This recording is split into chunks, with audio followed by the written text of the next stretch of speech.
एक ओंकार सतनाम करता पुरख निर्भव निर्वैर अकाल मूर्त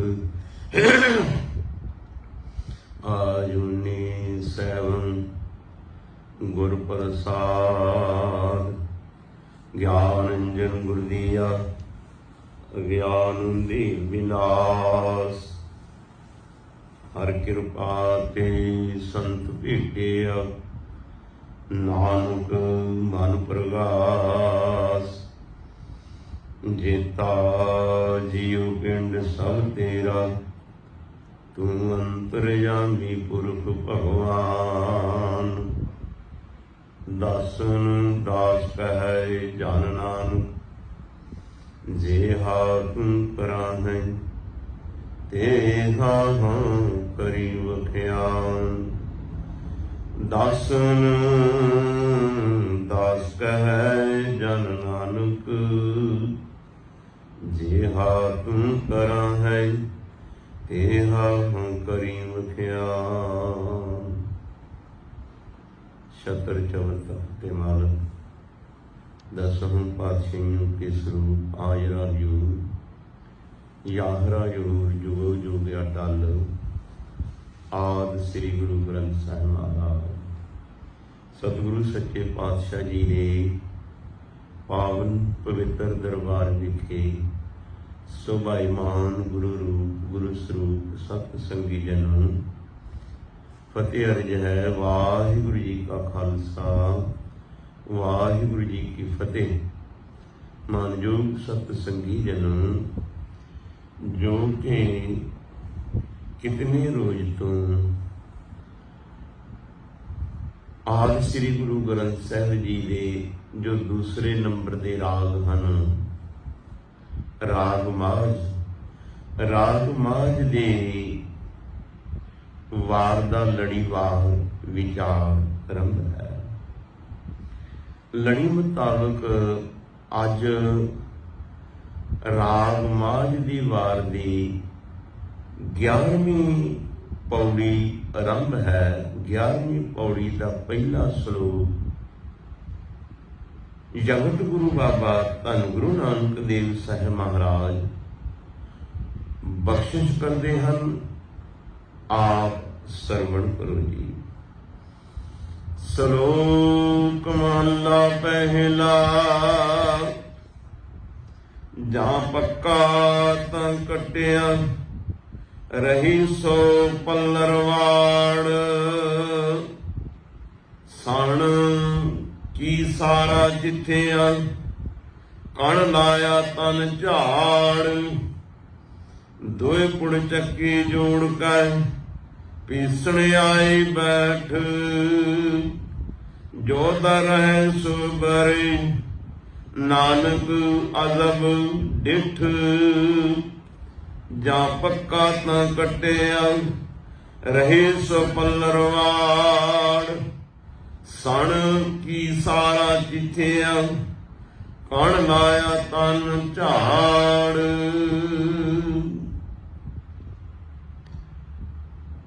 धन गुरु नानक देव साहिब महाराज जगत पिता सतगुरु जी फरमाते हैं जां पक्का तां कटिया रही सो पल्लरवार। जिस वेले फसल पक गई, मान लो कणक दी फसल है जां झोने दी फसल है, जिस वेले फसल पक्की ते जिमींदार ने उस फसल नूं कट्टिया। जां पक्का तां कट्टिया रही सो पल्लरवाड़। जदों जिमींदार ने अपनी पक्की फसल नूं कट लिया ते मगर खेत दे दुआले जिहड़े कि पशुआं तो बचाओ करन वास्ते वाड़ आदत कीती सी वो रह गई, बाकी फसल कट ली। फसल कट के फिर उसने की कीता, सण कि सारा चिथ्या कण लाया तन झाड़। फिर जिवें फसल नूं कटिया, कट के लिया के उसने गाह पाया, उसनूं गाहिया, उस फसल नूं गाह के ਉਹਦੇ ਛਿੱਟਿਆਂ ਦੇ ਵਿੱਚੋਂ ਝਾੜ ਜਿਹੜਾ ਸੀ ਉਹ ਕੱਢ ਲਿਆ, ਤੇ ਬਾਕੀ ਕੀ ਬਚਿਆ ਕਿ ਸਾਰਾ ਕਹਿੰਦੇ ਨੇ ਜਿਹੜਾ ਦਾਣੇ ਦੇ ਉੱਪਰ ਛਿਲਕਾ ਹੁੰਦਾ ਹੈ ਉਸ ਨੂੰ ਕੀ ਸਾਰਾ ਕਹਿੰਦੇ ਨੇ।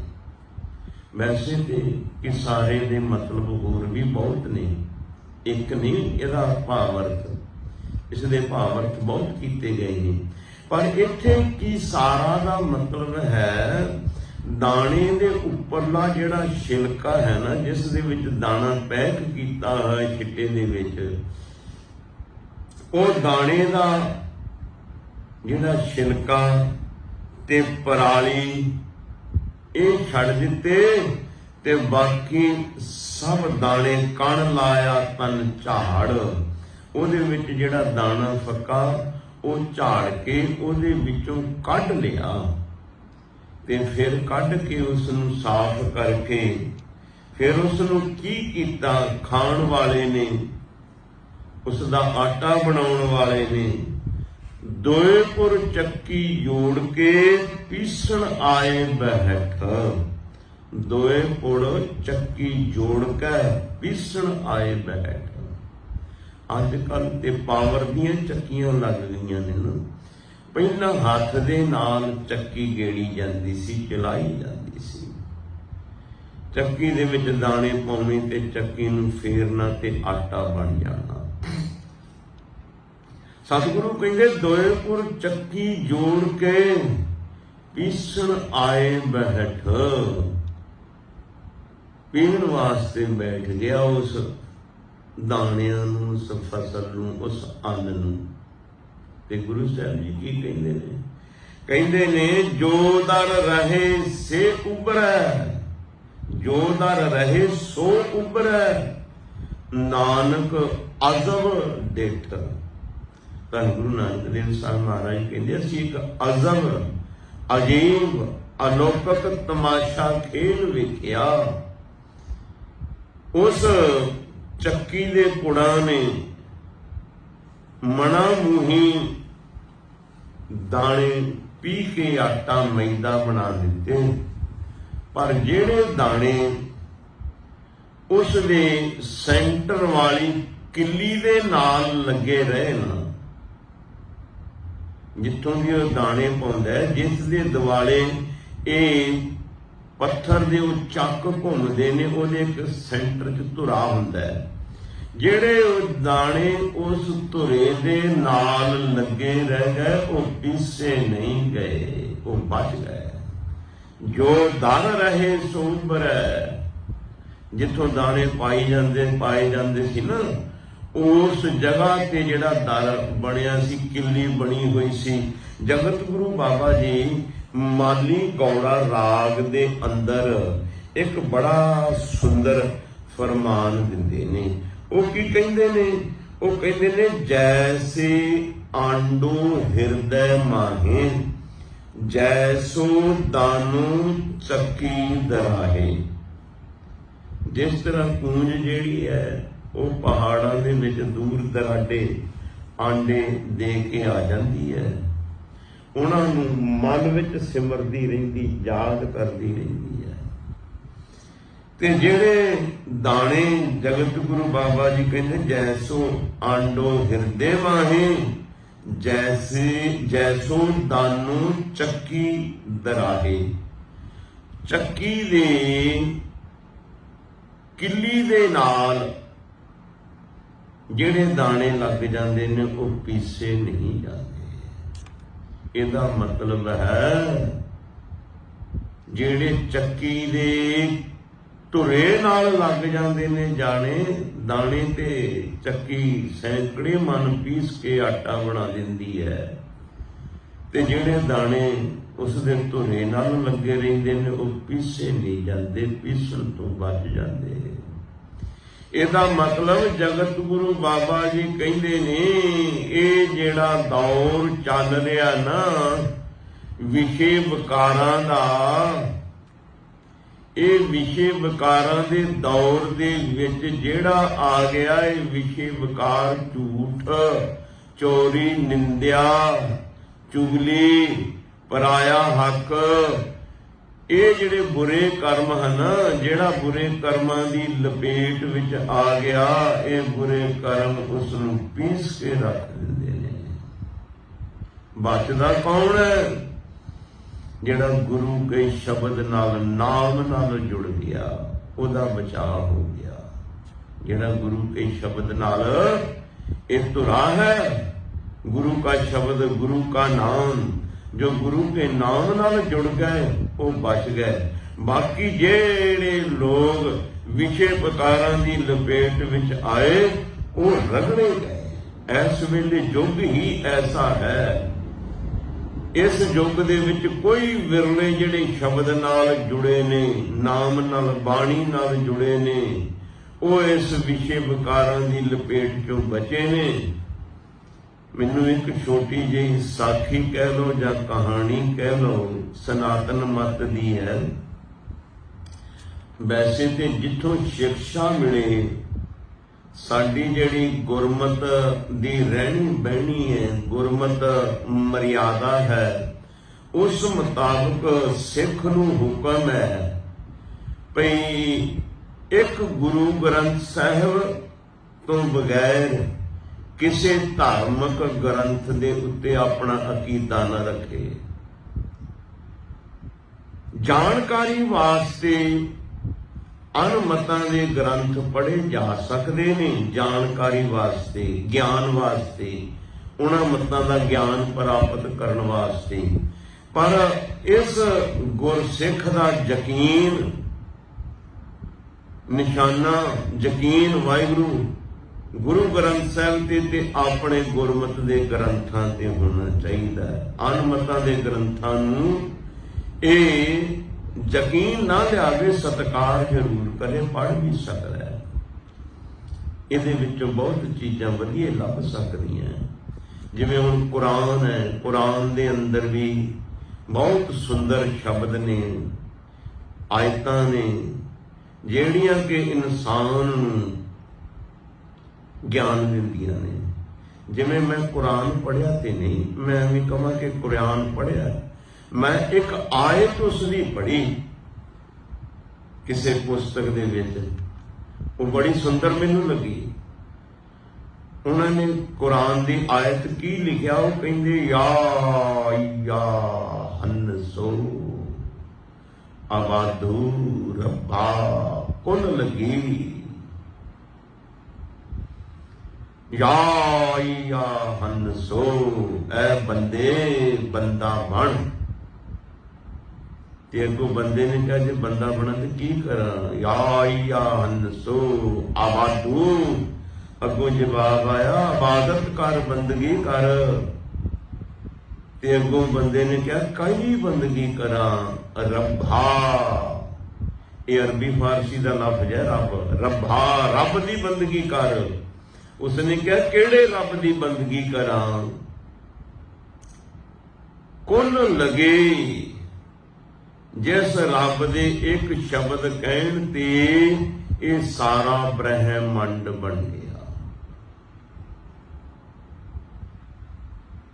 जिस अल्लाह ताला खुदा दे एक शब्द कहण मात्र ही ब्रह्मंड बन गया। ਤੇ ਗੁਰੂ ਨਾਨਕ ਸਾਹਿਬ ਜੀ ਵੀ ਇਹੀ ਕਹਿੰਦੇ ਨੇ ਜਪਜੀ ਸਾਹਿਬ ਦੇ ਵਿੱਚ, ਕੀਤਾ ਪਸਾਓ ਏਕੋ ਕੁਆਓ। ਇੱਕ ਬਚਨ ਦੇ ਨਾਲ ਸਾਰਾ ਪਸਾਰਾ ਹੋ ਗਿਆ। ਖੈਰ ਇਹ ਆਪਣਾ ਵਿਸ਼ਾ ਨਹੀਂ। ਕਿਸੇ ਧਾਰਮਿਕ ਗ੍ਰੰਥ ਦੇ ਵਿੱਚੋਂ ਸਿੱਖਿਆ ਮਿਲ ਸਕਦੀ ਹੈ, ਤੇ ਮੈਂ ਸਾਖੀ ਪੜ੍ਹੀ ਸਨਾਤਨ ਧਰਮ ਦੀ। ਅਖੇ ਜਿਸ ਵੇਲੇ ਪੰਜੋਂ ਪਾਂਡਵਾਂ ਨੇ ਕ੍ਰਿਸ਼ਨ ਜੀ ਨੂੰ कई बारी ते कृष्ण नूं भगवान कहण ते भी कईयां नूं एलर्जी हो जाती है। पर गुरु ग्रंथ साहिब जी के अंदर लिखिया, राजन कौन तुम्हारे आवे, ऐसो भाव बिदर को देखियो, ओह गरीब मोह भावै, हस्ती देख भरम ते भूला, श्री भगवान ना जानिया। उत्थे श्री भगवान क्या है। खैर मेरा कोई विशा नहीं। ते कहते ने भी कृष्ण भगवान नूं, कृष्ण जी नूं पंजों पांडव पुछदे ने भी हे भगवान जी, भी असीं सुणदे हां हुण द्वापर युग खत्म हो रहा है, सिख जुगां आदिकां नूं कोई नहीं मनदा, इह सनातन धर्म दा मनना है। जिहड़ा सूझवान सिख है ना, ਉਹ ਕਹਿੰਦਾ ਵੀ ਇਸ ਇਨਸਾਨ ਦੇ ਅੰਦਰ ਚਾਰੇ ਯੁੱਗ ਦਿਨ ਵਿੱਚ ਕਈ ਵਾਰੀ ਵਰਤ ਜਾਂਦੇ ਨੇ। ਚਾਰੇ ਯੁੱਗ ਮੰਨ ਲਓ ਜਦੋਂ ਇਹ ਸੱਤ ਨਾਲ ਜੁੜਿਆ, ਸੱਚ ਨਾਲ ਜੁੜਿਆ, ਇਸ ਦਾ ਜੀਵਨ ਜਿਹੜੇ ਟਾਈਮ ਤੇ ਉਸ ਵੇਲੇ ਇਹ ਸੱਤ ਯੁੱਗ ਦੇ ਵਿੱਚ ਫਿਰ ਰਿਹਾ, ਤੇ ਜਦੋਂ ਇਹ ਬੁਰੇ ਵਿਸ਼ੇ ਵਿਕਾਰਾਂ ਦੇ ਵਿੱਚ, ਕਲਾ ਕਲੇਸ਼ ਦੇ ਵਿੱਚ परविरत होया, मान लो भी कलयुग दे विच फिर रहा। सिख दे इंसान दे अंदर चारों युग दिहाड़ी विच कई बारी वरत जाते ने, पर सनातन धर्म इस मनदा है। कहते भी उन्होंने पंजों पांडवां ने सवाल किया भी हे केशव, भी असीं सुणदे हां कलयुग लगण वाला है, द्वापर खत्म होने वाला है, कलयुग के लोगों का की वरतारा होगा, किस तरह के होंगे। अगर कृष्ण जी कहन लगे कि तुसी सुनना चाहते हो या वेखना चाहते हो। अगर पांडव कहन लगे विखा दिओ ते बड़ी चंगी गल है। वो कहन लगे चंगा, फिर तुसी इस तरह करियो, कल नूं सवेरे जदों सैर जाओगे ना, अंमृत वेले सैर करन जांदे सी, ते पंजे ही जने वखरो वखरे जाओ, कट्ठे ना जाओ, कल्ले कल्ले जाओ, फिर तुसी सैर करके साडे कोल वापस आयो। कहन लगे ठीक है जी। दूसरा दिन होया, पंजों भरा सवेर नूं सैर करन चले गए, कल्ले कल्ले जुदा जुदा चले गए। जिस वेले वेखदे ने कि सब तो वड्डा युद्धरिष्टर इसका नाम युद्धरिष्टर, युद्ध सथार, जिथे युद्ध के मैदान में खड़ जाता सी ना, कहते ऐन थिर हो जाता, पैर पिछे नहीं सी पटदा। कई नाम जिहड़े ने वो खूबियां नूं वेख के रखे जाते हैं। है मेरा इधरला कोई विशा नहीं। ते कहने लगे भी जिहड़ा युद्धरिष्टर सी जिस वेले गया जंगल दे विच सैर करन वास्ते, ते की वेखदा भी एक हंस है, वो मरे हुए करंग दे उत्ते बैठा ते किरम खा रहा है। ते कहंदे एक परदे उत्ते उहदे एक पासे कुरान लिखिया है, एक दे कुरान लिखे ने। वो वेख के असीं बड़ा हैरान होया भी हंस ते रहिंदे ने मानसरोवरां च, खांदे ने हीरे मोती, ये हंस किहो जिहा हो गया जिहड़ा करंग दे उत्ते बैठा किरम खा रहा है। खैर ये सैर नूं चली गया, सैर करदा मन विच विचारा करदा है। अगे हुण भीमसैन जी गए। जिस वेले भीमसैन जी गए तो वो की वेखदे ने भई एक हाथी है, वो हाथी दे दो सुंड ने, एक सुंड दे आगे घाह पट्ठा खा रहा है, एक ना मांस खा रहा है। कहता भी हैरानगी की गल है, हाथी ते शाकाहारी जानवर है, मांस भी खाई जाता है। चलो विचारा करदा मनदा, सैर करदा करदा वापस आउणा सी। हुण अगे गया अर्जन, ते अर्जन की वेखदा है भई एक खूही जिहड़ी है, तीन खूहियां ने ਬਣੀਆਂ ਹੋਈਆਂ ਲਾਈਨ ਦੇ ਵਿੱਚ ਆਲੇ ਦੁਆਲੇ ਦੀਆਂ ਖੂਹੀਆਂ ਦਾ ਪਾਣੀ ਇੱਕ ਦੂਸਰੀ ਖੂਹੀ ਨੂੰ ਮਿਲਦਾ ਤੇ ਜਿਹੜੀ ਸੈਂਟਰ ਵਾਲੀ ਖੂਹੀ ਹੈ ਉਹ ਸੁੱਕੀ ਪਈ ਹੈ। ਉਹ ਕਹਿੰਦਾ ਬੜੀ ਗਜਬ ਦੀ ਗੱਲ ਹੈ, ਸੈਂਟਰ ਵਾਲੀ ਖੂਹੀ ਸੁੱਕੀ ਪਈ ਹੈ, ਆਲੇ ਦੁਆਲੇ ਦੀਆਂ ਖੂਹੀਆਂ ਦਾ ਪਾਣੀ ਇੱਕ ਦੂਸਰੇ ਨੂੰ ਮਿਲਦਾ। ਅਜੀਬ ਗੱਲ ਹੈ। ਅੱਗੇ ਗਿਆ ਨਕਲ ਕੀ ਵੇਖਦਾ ਹੈ, ਇੱਕ ਗਾਂ ਜਿਹੜੀ ਹੈ ਵੱਛੀ ਨੂੰ ਚੁੰਗ ਰਹੀ ਹੈ।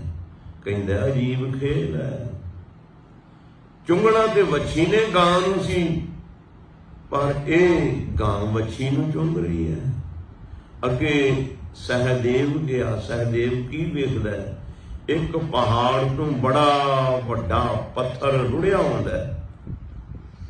ਉਸ ਪੱਥਰ ਦੇ ਅੱਗੇ ਜਿਹੜੇ ਵੀ ਦਰਖਤ ਆ ਗਏ ਉਹ ਪਿਸ ਗਏ, ਥੱਲੇ ਨੂੰ ਰੁੜਿਆ ਹੁੰਦਾ ਹੈ। ਜਿਹੜੇ ਦਰਖਤ ਆਉਂਦੇ ਨੇ ਉਹਨਾਂ ਨੂੰ ਢਾਈ ਜਾਂਦਾ, ਥੱਲੇ ਰਗੜੀ ਜਾਂਦਾ, ਤੇ ਜਦੋਂ ਰੁਕਣ ਲੱਗਾ ਇੱਕ ਛੋਟੇ ਜਿਹੇ ਡੱਖੇ ਦੇ ਆਸਰੇ ਨਾਲ ਰੁਕ ਗਿਆ।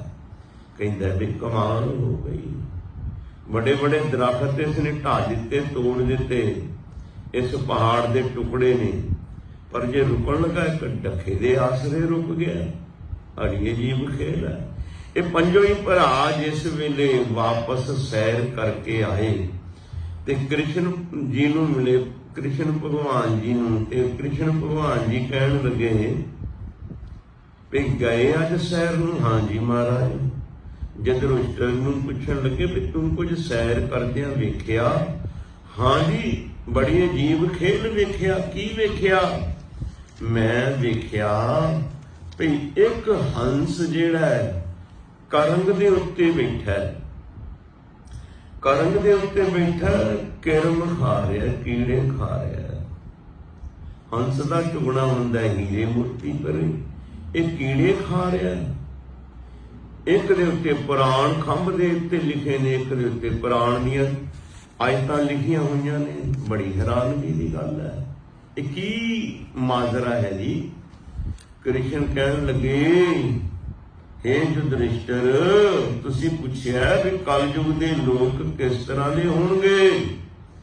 ਜਿਹੜੇ ਕਲਯੁਗ ਦੇ ਧਾਰਮਿਕ ਲੋਕ ਹੋਣਗੇ ਨਾ, ਜਿਹੜੇ ਆਪਣੇ ਆਪ ਨੂੰ ਧਾਰਮਿਕ ਕਹਾਉਣ ਵਾਲੇ, ਧਰਮ ਦੇ ਮੁਖੀ, ਚਾਹੇ ਕਿਸੇ ਧਰਮ ਦੇ ਵੀ ਨੇ, ਉਹ ਧਰਮ ਦੇ ਮੁਖੀ, ਉਹਨਾਂ ਦਾ ਕੰਮ ਤੇ ਹੁੰਦਾ ਭਈ ਧਰਮ ਦੀ ਗੱਲ ਕਰਨੀ, ਸੱਚ ਦੀ ਗੱਲ ਕਰਨੀ, ਸੰਤੋਖ ਦੇ ਧਾਰਨੀ ਹੋਣਾ, ਦਇਆ ਦੇ ਧਾਰਨੀ ਹੋਣਾ, ਚੰਗੇ ਕਰਮਾਂ ਦੇ ਧਾਰਨੀ ਹੋਣਾ ਲੋਕਾਂ ਨੂੰ, ਕਿਉਂਕਿ ਉਹ ਧਾਰਮਿਕ ਮੁਖੀ ਹੈ, ਉਪਦੇਸ਼ ਦੇਣਾ। ਪਰ ਇਹ ਜਿਹੜੇ ਕਲਯੁਗ ਦੇ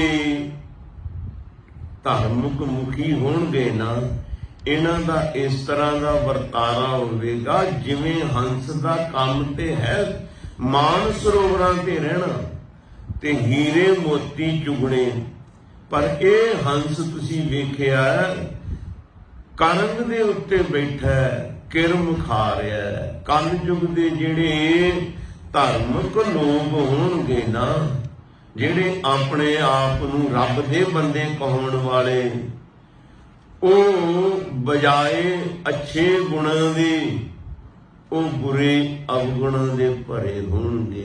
ਜਿਵੇਂ ਹੰਸ ਦਾ ਖਾਣਾ ਹੀਰੇ ਮੋਤੀ ਹੈ, ਧਾਰਮਿਕ ਲੋਕਾਂ ਦਾ ਜੀਵਨ ਸ਼ੁਭ ਕਰਮਾਂ ਦੇ ਨਾਲ ਭਰਿਆ ਹੋਣਾ ਚਾਹੀਦਾ। ਉਹਨਾਂ ਦੇ ਜੀਵਨ ਅੰਦਰ ਸ਼ੁਭ ਕਰਮ ਹੋਣੇ ਚਾਹੀਦੀ, ਦਇਆ ਹੋਣੀ ਚਾਹੀਦੀ, ਧਰਮ ਹੋਣਾ ਚਾਹੀਦਾ, ਸਤ ਸੰਤੋਖ ਸੁਚ ਸੀਲ ਸੰਜਮ ਇਹ ਹੋਣੇ ਚਾਹੀਦੇ ਨੇ। ਪਰ ਇਹ ਜਿਹੜੇ ਕਲਯੁਗ ਦੇ ਲੋਕ, ਧਾਰਮਿਕ ਲੋਕ ਨੇ, ਇਹਨਾਂ ਦੇ ਜੀਵਨ ਅੰਦਰ ਬੁਰਾਈਆਂ ਹੋਣਗੀਆਂ। ਇਹਨਾਂ ਦੀਆਂ ਬੁਰਾਈਆਂ ਅੰਦਰ, ਇਹਨਾਂ ਦੇ ਅੰਦਰ ਵਿਸ਼ੇ ਵਿਕਾਰ ਹੋਣਗੇ। ਉੱਤੋਂ ਤੇ ਵੇਖਣ ਨੂੰ ਇਹ ਜਿਵੇਂ ਉਹ ਹੰਸ ਲੱਗਦਾ ਸੀ, ਹੰਸ ਵੇਖਿਆ ਕਰੰਗ ਤੇ ਬੈਠਾ, ਉੱਤੋਂ ਤੇ ਹੰਸ ਲੱਗਣਗੇ, ਉੱਤੋਂ ਤੋਂ ਵੇਖਣ ਨੂੰ ਇਹ ਧਾਰਮਿਕ ਪੁਰਸ਼ ਲੱਗਣਗੇ, ਮਹਾਤਮਾ ਲੋਕ ਲੱਗਣਗੇ, ਤੇ ਵਿੱਚੋਂ ਇਹਨਾਂ ਦਾ ਜੀਵਨ उस हंस वर्गा होवेगा जिवें जीवन हंस दा हीरे मोती खाना ते मान सरोवरां ते रहना। ये हंस करंग दे उत्ते बैठा है ते किरम खा रहा है। कलयुग दे जिहड़े महात्मा लोग होणगे उन्हां दा जीवन ऐसा होवेगा।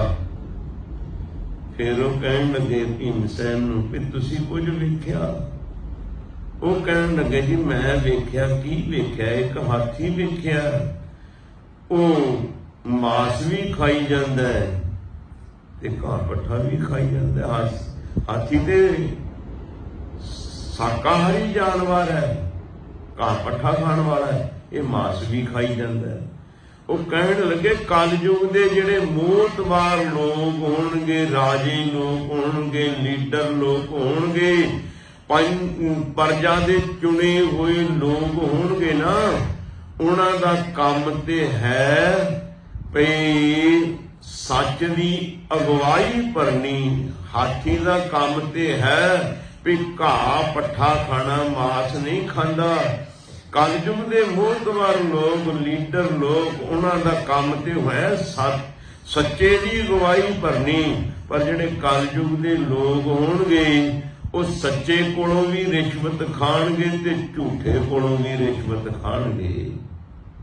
ਜਿਵੇਂ ਹਾਥੀ ਮਾਸ ਵੀ ਖਾਈ ਜਾਂਦੇ ਤੇ ਘਾਹ ਪੱਠਾ ਵੀ ਖਾਈ ਜਾਂਦਾ ਹੈ, ਕਲਯੁਗ ਦੇ ਲੀਡਰ ਲੋਕ, ਮੋਹਤਬਾਰ ਲੋਕ ਜਿਹੜੇ ਹੋਣਗੇ ਉਹ ਲੋਕਾਂ ਦੇ ਕੋਲੋਂ, ਸੱਚਿਆਂ ਦੇ ਕੋਲੋਂ ਵੀ ਵੱਢੀ ਖਾਣਗੇ, ਰਿਸ਼ਵਤ ਖਾਣਗੇ। ਝੂਠਿਆਂ ਕੋਲੋਂ ਤੇ ਖਾਣੀ, ਸੱਚਿਆਂ ਦੇ ਕੋਲੋਂ ਵੀ ਖਾਣਗੇ, ਸੱਚਿਆਂ ਨੂੰ ਵੀ ਖਾਈ ਜਾਣਗੇ। ਇਹ ਕਲਯੁਗ ਦੇ ਮੋਹਤਬਾਰ ਲੋਕ, ਲੀਡਰ ਲੋਕਾਂ ਦਾ ਜੀਵਨ ਹੋਵੇਗਾ। ਹੁਣ ਅੱਗੇ ਅਰਜਨ ਨੂੰ ਪੁੱਛਦੇ ਨੇ ਵੀ ਤੂੰ ਕੀ ਵੇਖਿਆ? ਕਹਿੰਦਾ ਜੀ ਮੈਂ 3 ਖੂਹੀਆਂ ਵੇਖੀਆਂ, ਵਿਚਕਾਰ ਵੀ ਸੁੱਕੀ ਪਈ, ਆਲੇ ਦੁਆਲੀਆਂ ਖੂਹੀਆਂ ਦਾ ਪਾਣੀ ਇੱਕ ਦੂਸਰੇ ਨੂੰ ਮਿਲਦਾ। ਉਹ ਕਹਿੰਦੇ ਜਿਹੜੇ ਕਲਯੁਗ ਦੇ ਲੋਕ ਹੋਣਗੇ ਨਾ, ਉਹਨਾਂ ਦਾ ਜੀਵਨ ਇਸ ਤਰ੍ਹਾਂ ਦਾ ਹੋਵੇਗਾ, ਆਪਣੇ ਭਾਈ ਭਰਾ, ਭੈਣ ਭਰਾ ਨੂੰ ਛੱਡ ਕੇ ਤੇ ਤੀਸਰੀ ਜਗ੍ਹਾ ਲੋਕਾਂ ਨੂੰ ਭੈਣ ਭਰਾ ਬਣਾਉਣਗੇ, ਲੋਕਾਂ ਦੂਸਰਿਆਂ ਨਾਲ ਮਿਲ ਵਰਤਨ ਰੱਖਣਗੇ। ਗੱਲ ਤੇ ਇਹ ਸੀ ਜਿਹੜੇ 3 ਖੂਹੀਆਂ ਸੀ ਉਹਨਾਂ ਦਾ ਪਾਣੀ ਵਿਚਕਾਰਲੀ ਦੇ ਵੀ ਨਾਲ ਵੀ ਮਿਲਣਾ ਚਾਹੀਦਾ ਸੀ, ਕਿਉਂਕਿ ਆਲੇ ਦੁਆਲੇ ਮਿਲਦਾ ਖੂਹੀਆਂ ਨੂੰ ਪਾਣੀ ਦੇ ਵਿਚਕਾਰਲੀ ਸੁੱਕੀ ਪਈ ਹੈ। ਤੇ ਜਿਹੜੇ ਕਲਯੁਗ ਦੇ ਲੋਕ ਸੀ ਆਪਣੇ ਭੈਣ ਭਰਾ, ਸੱਕੇ ਰਿਸ਼ਤੇਦਾਰਾਂ ਨੂੰ ਛੱਡ ਕੇ ਜਿਹੜੇ ਤੀਜੇ ਥਾਂ ਲੋਕ ਹੋਣਗੇ ਉਹਨਾਂ ਨੂੰ ਕਹਿਣਗੇ ਜੀ ਇਹ ਮੇਰਾ ਭਰਾ ਹੈ, ਇਹ ਮੇਰੀ ਭੈਣ ਹੈ, ਇਹ ਮੇਰੀ ਮਾਂ ਹੈ ਧਰਮ ਦੀ, ਇਹ ਮੇਰਾ ਬਾਪ ਹੈ। ਆਪਣੇ ਮਾਂ ਪਿਓ ਨੂੰ ਛੱਡ ਕੇ, ਆਪਣੇ ਭੈਣ ਭਰਾਵਾਂ ਨੂੰ ਤਿਆਗ ਕੇ ਤੇ ਤੀਸਰਿਆਂ ਦੇ ਨਾਲ ਮਿਲ ਵਰਤੋਂ ਰੱਖਣਗੇ। ਇਹ ਕਲਯੁਗ ਦੇ ਲੋਕਾਂ ਦਾ ਜੀਵਨ ਹੋਵੇਗਾ। ਤੇ ਨਕਲ ਨੂੰ ਕਹਿਣਗੇ ਤੂੰ ਕੀ ਵੇਖਿਆ ਬਈ? ਉਹ ਕਹਿੰਦਾ ਜੀ ਮੈਂ ਵੇਖਿਆ ਇੱਕ ਗਾਂ ਵੱਛੀ ਨੂੰ ਚੁੰਘ ਰਹੀ ਹੈ। ਚੁੰਘਦੀ ਤੇ ਵੱਛੀ ਗਾਂ ਨੂੰ ਹੋਣੀ ਚਾਹੀਦੀ ਸੀ, ਪਰ ਗਾਂ ਵੱਛੀ ਨੂੰ ਚੁੰਘ ਰਹੀ ਹੈ। ਕ੍ਰਿਸ਼ਨ ਜੀ ਕਹਿਣ ਲੱਗੇ ਜਿਹੜੇ ਕਲਯੁਗ ਦੇ ਲੋਕ ਹੋਣਗੇ ਉਹਨਾਂ ਤੇ ਇਹ ਚਾਹੀਦਾ ਕਿ ਧੀਆਂ ਭੈਣਾਂ ਨੂੰ ਦਾਨ ਪੁੰਨ ਕਰਨਾ, ਧੀਆਂ ਭੈਣਾਂ ਦਾ ਪੈਸਾ ਨਹੀਂ ਖਾਣਾ, ਉਹਨਾਂ ਨੂੰ ਕੋਲੋਂ ਦੇਣਾ। ਤੇ ਜਿਹੜੇ ਕਲਯੁਗ ਦੇ ਲੋਕ ਹੋਣਗੇ ਉਹ ਧੀਆਂ ਭੈਣਾਂ ਦਾ ਪੈਸਾ ਖਾਣਗੇ।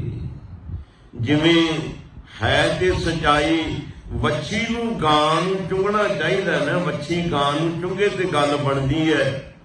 ਤੇ ਜੇ ਹੁਣ ਗਾਂ ਵੱਛੀ ਨੂੰ ਚੁੰਘੇ ਤੇ ਗੱਲ ਨਹੀਂ ਨਾ ਬਣਦੀ। ਜਿਹੜੇ ਕਲਯੁਗ ਦੇ ਲੋਕ ਹੋਣਗੇ ਉਹ ਧੀਆਂ ਭੈਣਾਂ ਨੂੰ ਪੱਲਿਓਂ ਦੇਣ ਦੀ ਬਜਾਏ, ਕੁਝ ਉਹਨਾਂ ਦੀ ਸੇਵਾ ਕਰਨ ਦੀ ਬਜਾਏ ਉਹਨਾਂ ਦਾ ਧਨ ਖਾਣਗੇ। ਕਲਯੁਗ ਦੇ ਲੋਕ ਧੀਆਂ ਭੈਣਾਂ ਦਾ ਪੈਸਾ ਖਾਣਗੇ। ਪੰਜਵੇਂ ਨੂੰ ਪੁੱਛਦੇ ਨੇ ਸਹਿਦੇਵ ਨੂੰ ਤੂੰ ਕੀ ਵੇਖਿਆ? ਕਹਿੰਦਾ ਮੈਂ ਵੇਖਿਆ ਜੀ ਇੱਕ ਪਹਾੜ ਤੋਂ ਪਹਾੜ ਦਾ ਟੁਕੜਾ ਰੁੜਦਾ ਆ ਰਿਹਾ ਹੈ। ਜਿੰਨੇ ਦਰਖਤ ਆਏ ਨੇ ਚੂਰਨ ਸਮਾਨ ਪੀਸ ਕੇ ਰੱਖ ਦਿੱਤੇ ਨੇ, ਤੇ ਜੇ ਰੁਕਣ ਲੱਗਾ ਤੇ ਇੱਕ ਡੱਖੇ ਦੇ ਆਸਰੇ ਰੁਕ ਗਿਆ। ਕ੍ਰਿਸ਼ਨ ਜੀ ਕਹਿਣ ਲੱਗੇ, ਜਿਹੜੇ ਕਲਯੁਗ ਦੇ ਵਿੱਚ ਪਾਪ ਕਰਮ ਉਪੱਦਰ ਵਿਖੇ ਵਿਕਾਰ ਇੰਨੇ ਵੱਧ ਜਾਣਗੇ ਨਾ, ਜਿਵੇਂ ਉਹ ਪਹਾੜ ਦਾ ਟੁਕੜਾ ਰੁੜਦਾ ਆ ਰਿਹਾ, ਜਿਹੜਾ ਵੀ ਉਸ ਦੇ ਅੱਗੇ ਦਰਖਤ ਕੋਈ ਆਇਆ ਉਹਨੇ ਬਿਲਕੁਲ ਢਾਹ ਕੇ ਰੱਖ ਦਿੱਤਾ, ਪੀਸ ਕੇ ਰੱਖ ਦਿੱਤਾ। ਰੁਕਣ ਲੱਗਾ ਤੇ ਇੱਕ ਡੱਖੇ ਦੇ ਆਸਰੇ ਰੁਕ ਗਿਆ। ਕਲਯੁਗ ਦੇ ਲੋਕ ਜਿਹੜੇ ਨੇ, ਇੰਨਾ ਪਾਪ ਕਰਮ ਵੱਧ ਜਾਏਗਾ, ਇੰਨੇ ਵਿਕਾਰ ਵੱਧ ਜਾਣਗੇ। ਜਿਹੜਾ ਵੀ ਪਾਪਾਂ ਦੇ ਅੱਗੇ ਵਿਕਾਰਾਂ ਦੇ ਅੱਗੇ ਆਵੇਗਾ ਉਸ ਨੂੰ ਪੀਸ ਕੇ ਰੱਖ ਦੇਣਗੇ। ਵਿਕਾਰ ਵਿਸ਼ੇ ਵਿਕਾਰ ਗਲਤ ਕੰਮ ਉਸ ਨੂੰ ਰਗੜ ਕੇ ਰੱਖ ਦੇਣਗੇ। ਤੇ ਰੁਕਾਵਟ ਕਿਵੇਂ ਪਵੇਗੀ? ਜਿਵੇਂ ਇੱਕ ਡੱਖੇ ਦੇ ਨਾਲ ਪਹਾੜ ਰੁਕ ਗਿਆ ਨਾ, ਕਲਯੁਗ ਦੇ ਵਿੱਚ ਨਾਮ ਦੇ ਰੂਪੀ ਡੱਖੇ ਦੇ ਨਾਲ, ਗਿਆਨ ਦੇ ਨਾਲ, ਨਾਮ ਦੇ ਨਾਲ ਪਾਪਾਂ ਤੋਂ ਵਿਸ਼ੇ ਵਿਕਾਰਾਂ ਤੋਂ ਬਚਿਆ ਜਾ ਸਕਦਾ, ਰੁਕਾਵਟ ਬਣ ਸਕਦੀ ਹੈ। ਜਿਵੇਂ ਇੱਕ ਡੱਖੇ ਦੇ ਨਾਲ ਉਹ ਪਹਾੜ ਦਾ ਟੁਕੜਾ ਰੁਕ ਗਿਆ ਤੇ ਬੜੇ ਬੜੇ ਦਰਖਤ ਪੀਸ ਕੇ ਰੱਖ ਦਿੱਤੇ, ਇਸੇ ਤਰ੍ਹਾਂ ਕਲਯੁਗ ਦੇ ਅੰਦਰ ਜਿਹੜੇ ਪਾਪਾਂ ਦੇ ਵਿਕਾਰਾਂ ਦੇ ਢਹੇ ਚੜ ਜਾਣਗੇ, ਰਗੜੇ ਜਾਣਗੇ, ਜਿਹੜੇ ਨਾਮ ਦੇ ਨਾਲ ਗਿਆਨ ਦੇ ਨਾਲ ਜੁੜ ਜਾਣਗੇ। ਜਿਵੇਂ ਇੱਕ ਡੱਖੇ ਨੇ ਪਹਾੜ ਨੂੰ ਰੋਕ ਲਿਆ, ਇਸੇ ਤਰ੍ਹਾਂ ਨਾਮ ਰੂਪੀ ਡੱਖੇ, ਗਿਆਨ ਰੂਪੀ ਡੱਖੇ ਦੇ ਨਾਲ ਵਿਕਾਰਾਂ ਨੂੰ ਤੇ ਪਾਪਾਂ ਨੂੰ ਠੰਡ ਪਵੇਗੀ। ਇਸ ਤਰ੍ਹਾਂ ਦਾ ਕਲਯੁਗ ਦੇ ਜੀਵਨ ਦਾ ਵਰਤਾਰਾ ਹੋਵੇਗਾ। ਧੰਨ ਗੁਰੂ ਨਾਨਕ ਦੇਵ ਸਾਹਿਬ ਮਹਾਰਾਜ ਵੀ ਕਹਿੰਦੇ ਨੇ ਕਿ ਮੈਂ ਬੜੀ ਅਜੀਬ ਗੱਲ ਵੇਖੀ, ਚੱਕੀ ਨੇ ਸੈਂਕੜੇ ਮਣਾ ਦਾਣੇ ਪੀਸ ਕੇ ਮੈਦਾ ਬਣਾ ਦਿੱਤੀ, ਆਟਾ ਬਣਾ ਦਿੱਤੇ, ਤੇ ਜਿਹੜੇ ਦਾਣੇ ਇੱਕ ਧੁਰੇ ਦੇ ਨਾਲ ਲੱਗੇ ਰਹਿ ਗਏ ਉਹ ਬਚ ਗਏ। ਕਲਯੁਗ ਦੇ ਅੰਦਰ ਇਹਦੇ ਤੋਂ ਮੁਰਾਤਬ ਇਹ ਹੈ, ਕਲਯੁਗ ਦੇ ਅੰਦਰ ਜਿਹੜੇ ਲੋਕ ਨਾਮ ਨਾਲ ਗਿਆਨ ਨਾਲ ਜੁੜ ਜਾਣਗੇ। ਮੈਂ ਬੜੀ ਵਾਰੀ ਇਹ ਗੱਲ ਕਹੀ ਹੈ ਵੀ ਨਾਮ ਅਸੀਂ ਇਹੀ ਸਮਝ ਲਿਆ ਵੀ ਰਾਮ ਰਾਮ ਵਾਹਿਗੁਰੂ ਵਾਹਿਗੁਰੂ ਅੱਲਾ ਅੱਲਾ ਸਮਝ ਲਿਆ। ਇਹ ਨਾਮ ਤੇ ਠੀਕ ਹੈ, ਪਰਮੇਸ਼ਵਰ ਦੀ ਯਾਦ ਪੈਦਾ ਕਰਦਾ ਅੰਦਰ। ਅਸਲ ਨਾਮ ਹੈ ਪਰਮੇਸ਼ਵਰ ਦੇ ਧਰਮ ਨੂੰ ਗ੍ਰਹਿਣ ਕਰਨਾ, ਗਿਆਨ ਨੂੰ ਗ੍ਰਹਿਣ ਕਰਨਾ। ਜੇ ਅੰਦਰ ਗਿਆਨ ਨਹੀਂ, ਗਿਆਨ ਨਾਲ ਨਹੀਂ ਜੁੜਿਆ, ਧਰਮ ਗਿਆਨ ਨਾਲ ਨਹੀਂ ਜੁੜਿਆ, ਤੇ ਇਸ ਦਾ ਰੱਬ ਕੀਤਾ ਹੋਇਆ ਕਿਸੇ ਲਾਗੇ ਨਹੀਂ, ਕਿਸੇ ਗਿਣਤੀ 'ਚ ਨਹੀਂ। ਜਿਵੇਂ ਹੁਣ ਅਮਰੀਕਾ ਦੇ ਅੰਦਰ ਰਹਿੰਦਾ ਤੇ ਹੁਣ ਕੋਈ ਇਨਸਾਨ ਕਹੇ ਵੀ ਮੈਂ ਅਮਰੀਕਾ 'ਚ ਰਹਿਣਾ, ਸਵੇਰ ਨੂੰ ਉੱਠ ਕੇ ਮੈਂ ਪ੍ਰਧਾਨ ਮੰਤਰੀ ਦਾ 4 ਘੰਟੇ ਨਾਮ ਲੈਣਾ ਜੀ, ਜਾਂ ਅਮਰੀਕਾ ਕਰਦਾ ਜੀ, ਤੇ ਮੁੜ ਕੇ ਦਿਨ ਵੇਲੇ ਅਮਰੀਕਾ ਦੇ ਰੂਲ ਰੈਗੂਲੇਸ਼ਨ ਨੂੰ ਫਾਲੋ ਨਾ ਕਰੇ, ਗੱਡੀ ਲੈ ਕੇ ਜਾਂਦਾ, ਅੱਗੇ ਰੈੱਡ ਲਾਈਟ ਆਵੇ ਤੇ ਉਹਨੂੰ ਕ੍ਰੋਸ ਕਰ ਜਾਵੇ, ਅਗਲੇ ਨੇ ਤੇ ਕਹਿਣਾ ਇੱਧਰ ਆ ਜਾ। ਉਹਨੂੰ ਕਹੇ ਜੀ ਮੈਂ ਤੇ ਸਵੇਰੇ 4 ਘੰਟੇ ਅਮਰੀਕਾ ਕਰਦਾ ਰਿਹਾ, ਪ੍ਰਧਾਨ ਮੰਤਰੀ ਦਾ ਨਾਮ ਜਪਦਾ ਰਿਹਾ, ਵੀ ਮੈਨੂੰ ਹੁਣ ਕਾਹਦਾ ਤੁਸੀਂ ਲਾਉਣ ਲੱਗੇ ਨੇ, ਟਿਕਟ ਦੇਣ ਲੱਗੇ? ਉਹ ਕਹਿਣਗੇ ਰੂਲ ਰੈਗੂਲੇਸ਼ਨ ਦੀ ਤੂੰ ਉਲੰਘਣਾ ਕੀਤੀ ਹੈ, ਤੂੰ ਬੱਤੀ ਨੂੰ ਕ੍ਰਾਸ ਕੀਤਾ, ਰੈੱਡ ਲਾਈਟ ਨੂੰ ਕ੍ਰਾਸ ਕੀਤਾ, ਇੱਥੇ ਤੈਨੂੰ ਇਹ ਟਿਕਟ ਦੇਣੀ ਪੈਣੀ ਹੈ, ਕਿਸੇ ਨੇ ਨਹੀਂ ਬਖਸ਼ਣਾ। ਜੇ ਇਨਸਾਨ ਰੱਬ ਤੇ ਕਰਦਾ, ਬਾਕੀ ਧਰਮ ਦੇ ਨਾਲ ਜੁੜਿਆ ਹੀ ਨਹੀਂ ਸੱਚ ਬੋਲਦਾ, ਨਹੀਂ ਦਿਲ ਦੇ ਵਿੱਚ ਦਇਆ, ਨਹੀਂ ਸੰਤੋਖ, ਨਹੀਂ ਸੋਚ, ਨਹੀਂ ਸੰਜਮ, ਇਹ ਚੀਜ਼ਾਂ ਹੈ ਨਹੀਂ। ਰੱਬ ਤੇ ਕਰਦਾ, ਰੱਬ ਕਰਕੇ ਬਾਅਦ ਵਿੱਚ ਝੂਠ ਵੀ ਬੋਲਦਾ, ਚੁਗਲੀ ਵੀ ਕਰਦਾ, ਪਰਾਇਆ ਹੱਕ ਵੀ ਖਾਂਦਾ, ਤੇ ਇਸ ਤਰ੍ਹਾਂ ਦਾ ਰੱਬ ਕੀਤਾ ਹੋਇਆ ਕਿਸੇ ਲੇਖੇ ਦੇ ਵਿੱਚ ਨਹੀਂ। ਉਹੀ ਰੱਬ ਕੀਤਾ ਹੋਇਆ ਲੇਖੇ ਦੇ ਵਿੱਚ ਆਵੇਗਾ ਜਿਹੜਾ ਗਿਆਨ ਦੁਆਰਾ, ਰੱਬ ਦਾ ਹੀ ਧਰਮ ਹੈ, ਬਾਕੀ ਤੇ ਸਭ ਮਜ਼ਹਬ ਹਨ, ਬੰਦੇ ਦੇ ਬਣਾਏ ਹੋਏ। ਧਰਮ ਕੇਵਲ ਇੱਕ ਨਿਰੰਕਾਰ ਵਾਹਿਗੁਰੂ ਦਾ ਹੈ। ਸੋ ਧੰਨ ਗੁਰੂ ਨਾਨਕ ਦੇਵ ਮਹਾਰਾਜ ਕਹਿੰਦੇ ਜਿਹੜੇ ਲੋਕ ਸ਼ਬਦ ਨਾਲ ਜੁੜ ਜਾਣਗੇ, ਨਾਮ ਨਾਲ ਜੁੜ ਜਾਣਗੇ, ਗਿਆਨ ਨਾਲ ਜੁੜ ਜਾਣਗੇ, ਉਹੀ ਜੀਵ ਬਚਣਗੇ।